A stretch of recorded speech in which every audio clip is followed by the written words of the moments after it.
festivalet, ose industrisë kreative.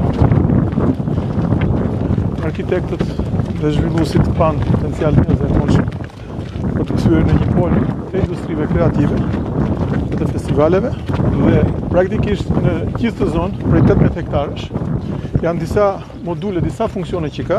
Këtu ku jemi praktikisht që zona qendrore, është zona e festivaleve.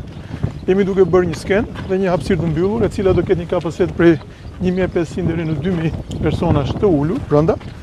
Ndërkohë që pjesa skena është me funksion dy fish, është dhe për pjesën e brendshme, por është e mbyllur dhe mbrojtur nga gjetën atmosferik, por ndërkohë është edhe për pjesën e jashtme. Kjo fusha këtu do sistemohet të gjithë, duhet fushë bar për festivalet të hapura që mban deri në 20000 persona. Pra për të organizuar gjëra të përmasave rajonale dhe ndërkombëtare. Në krahun e majtë është gjithë pjesa e parkimit, së bashku me shërbimet e sigurisë, me hyrjen, me biletarin. Ndërkohë në pjesën perëndimore praktikisht, aty është një zonë ku një zonë për kampera. Që dhe një shërbim për kampera që mund të shfrytëzojnë pjesën e ndesme e kamperave dhe lidhen pastaj me pjesën e devollit të sipërm, që dhe aty është duke u zhvilluar një paket turistike integruar që njerëzit pastaj mund të shijojnë pjesën malore të gjës. Në krahun mbrapa skenës është një skenë e hapur verore më e vogël për të krijuar një varietet të festivaleve, të ndryreve.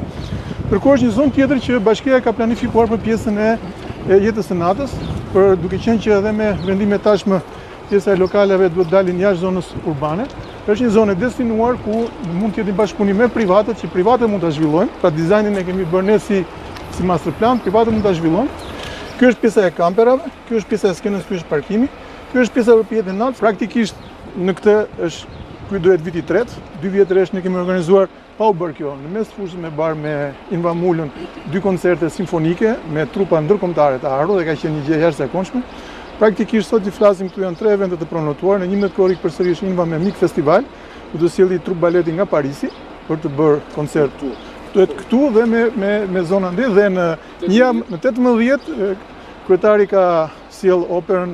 Kryetari, në bashkëpunim me Teatrin e Operës dhe Baletit do sjellim këtu një opera që sipas drejtorit të Teatrit të Operës së Baletit është shfaqja më e bukur që do të hapi, është Alexis Damon. Praktikisht sot i flasim sepse kjo është në pjesa që duket.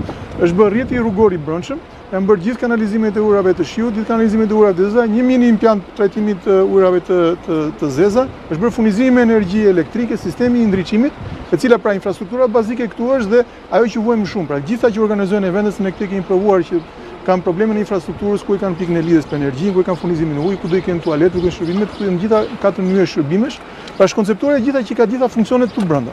Ajo që është e thamë te ferma e mollëve, që kjo përsëri është një laborator në jetë reale për polin e dijes.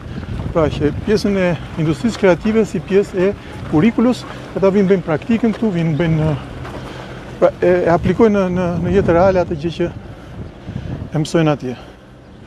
Shumë mirë.